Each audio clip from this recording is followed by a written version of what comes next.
Agraun had been pleased with his deception.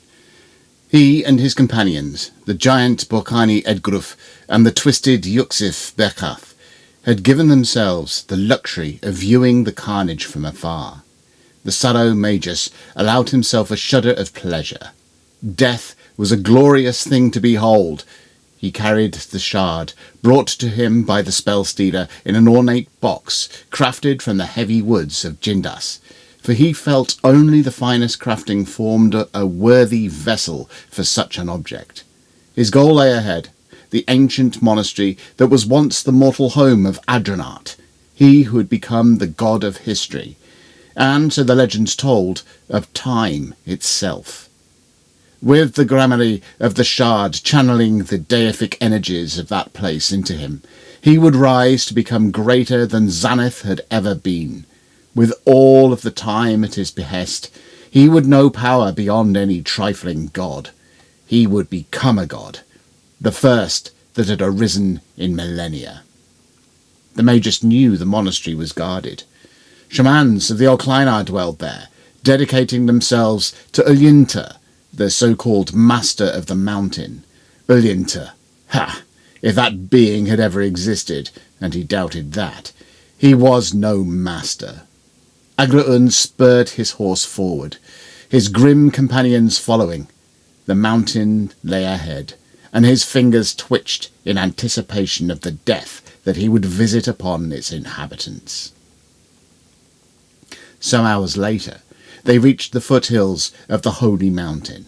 Here, a pathway marked with cairns indicated the pilgrim path up to the monastery, a winding trail with many steep inclines. They left their horses at the foot of this. Physically, Agraun was in poor shape for such a climb, wheezing and hacking even on the lower slopes. This is why he had chosen his companions, for they could lift him where their going became impossible for his frail body.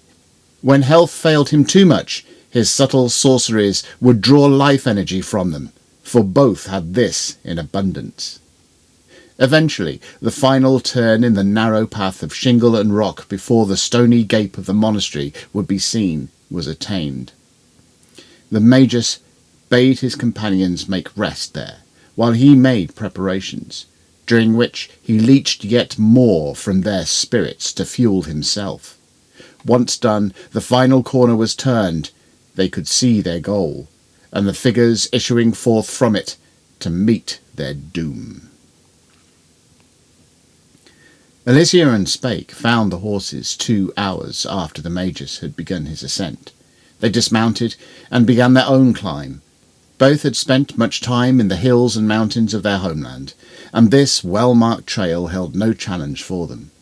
They made wary haste, keeping their senses alert for their quarry. If they caught up with the sorcerer, they held a quiet confidence in their victory.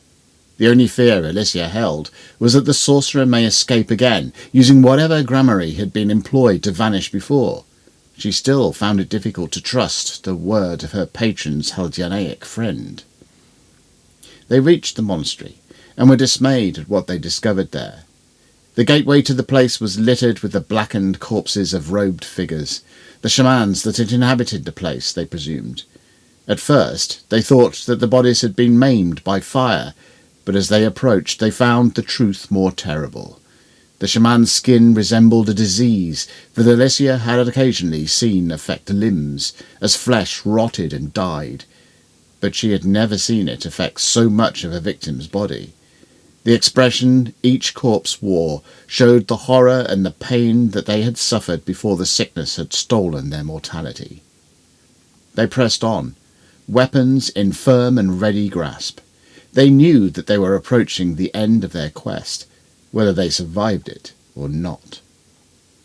The monastery itself comprised a series of connected buildings, some carved into the mountain, others anchored by it. The entrance structure led into a short open-air courtyard before a larger hall was reached. Arches led right, left, and ahead from this building. The twain determined to follow the trail marked by the unfortunate shamans, a grisly path leading to a large hall. Here a stepped dais rose, about which lay 3 more bodies, limbs skewed at impossible angles.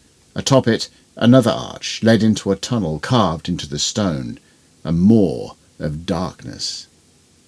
Alicia and Spake crept up these steps in a wary crouch. There was some force in the atmosphere here, some energy that was making the hairs on arms and neck stand. As they approached the opening, the two were suddenly shocked into action, honed instincts taking over while conscious thought caught up.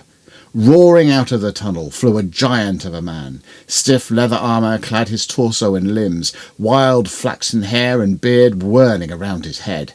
Spake was tall, but this man stood a full head taller.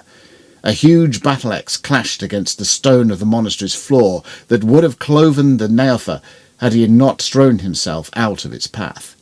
Recovering, Spake rolled to his feet, preparing to strike back at his foe. But then the giant was fast. He had already brought the axe up to take a backhand swing at the warrior's head. Alicia had thrown herself from the tunnel entrance as the giant had made his rushed attack. She rolled into her fall and was back on her feet in an instant. The man's back was to her, and she needed no second invitation. Reversing the grip on her short blades, she launched herself into a leap.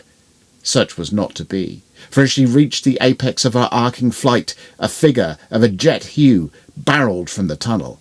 The impact sent her flying across the chamber, stunning her as she slammed into the opposing wall. Spake caught the axe blow against his own blade, and the strength of the blow nearly threw the falchion from his hands.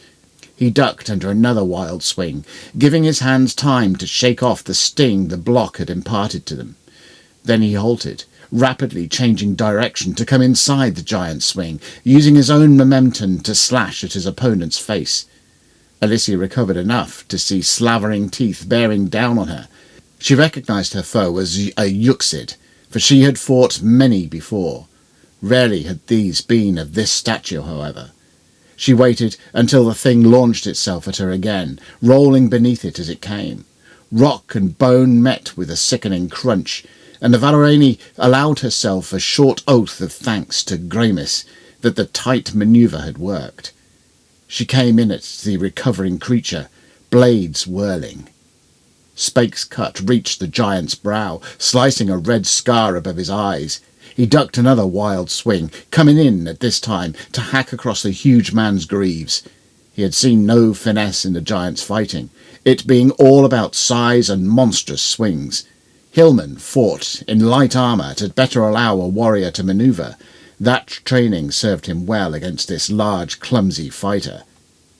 The Yuxid spun over as Alicia came in, grasping the woman in its chitinous talons. She felt the dagger-like unquis pierce her light cuirass, but she ignored the pain. She drove her blades down, deep into the thing's abdomen.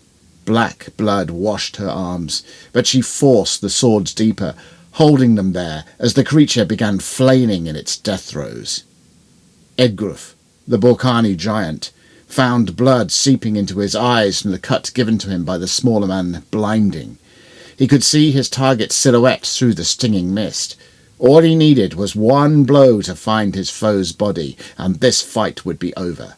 He swung again in a berserk frustration, hearing his axe find nothing but stone. He roared.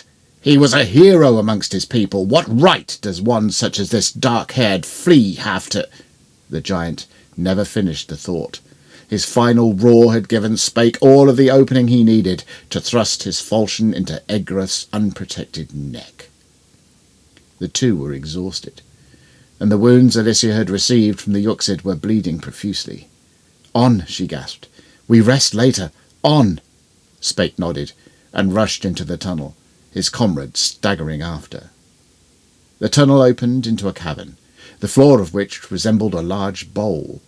At the centre of this bowl, Agraun sat, the shard held high over his head. Strange words came from his lips, in a low monotone. As Spake entered the chamber, he pulled up short. The figure before him was not the spell-stealer. His hill-tribe mind reeled, sickened from the concentration of gramarye permeating the atmosphere of the cavern, mixing with the frustration of a lost quarry. Alicia felt the sorcerer's concentration as she approached behind, but she fought through it. She, too, was surprised to see a magician other than the one that they were pursuing, but the hole did not drive her to nausea. "He must die," she hissed to her friend. "Whoever he is, he must die." She pushed forwards, the atmosphere thickening as she closed. Spake dragged himself to his feet, still reeling and swallowing down a rising sickness. He looked up and saw his companion press forwards, walking at an angle as if against a powerful gale. As she closed on the sorcerer, he could see her skin peeling and blackening, such as they had seen on the corpses of the shamans. "No!" he cried, and ran at her staggering figure, intending to barge her from whatever dark effect the magician had surrounded himself with. Alicia felt pain, as if her skin was being flayed from her, and her wound from the Yuxid burned. She had almost reached the seated form ahead when a weight crashed into her side. For a moment the pain flared to an excruciating crescendo, and then her consciousness led her into a sweet relief of utter darkness. Spake lay beside Alicia's maimed body, himself partly blackened from the sorcerer's enchantments. He rose to his knees and looked across to the robed figure. It still sat, but the shard now lay on the floor in front of him, lifeless limbs no longer capable of holding it aloft. From the figure's chest protruded 2 ornate hilts, both smeared with the blood of their owner. The blades had pierced the figure completely, propping it up to form a grisly diorama. Spake doubled over, his nausea finally letting go. When his stomach was once more his own, the ringing in his ears subsiding, he heard a soft moan. He crawled over to the prone body of the Valerani girl, relief filling him as he saw shallow breathing rise in the woman's breast. Staggering to his feet, he carried her from the chamber and laid her on the stone of the dais. Hunting the chambers of the first hall, he found water and robes, which he used to cleanse and bind her as best he could. They had survived, and would survive, and somehow would return to their homes. Elia looked on the path towards the monastery. The surviving Valerani and the old Kleinar had salvaged a wagon from the caravan, which they had then loaded with those few things they found valuable.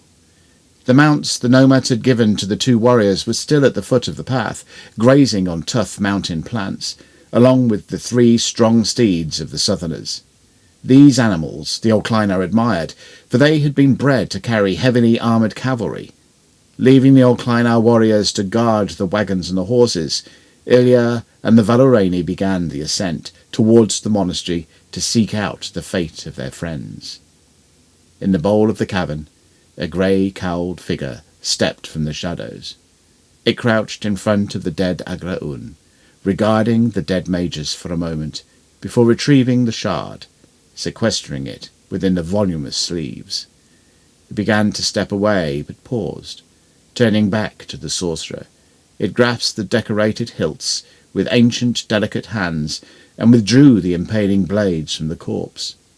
Agraun slumped backwards into an ungainly sprawl as the figure turned once again, vanishing into the shadows from which it had emerged.